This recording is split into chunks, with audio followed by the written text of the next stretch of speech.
చిత్రం చాలా రియలిస్టిక్గా అంటే లైవ్లో అటువంటి పరిస్థితులను అనుభవించినట్లుగా ఫీల్ అయ్యామన్నట్లుగా చెప్తున్నారు.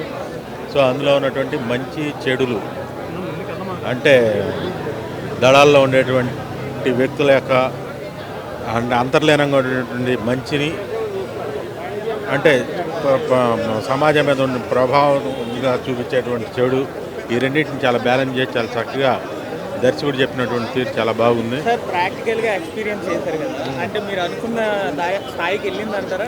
తప్పనిసరిగా అదే విజయ్ సేతుపతి గారు మీరు అనుకున్నట్టే చేశారు. అద్భుతంగా చేశారు. అంటే స్టోరీ మీరు అనుకున్నట్టే వచ్చింది. అద్భుతంగా.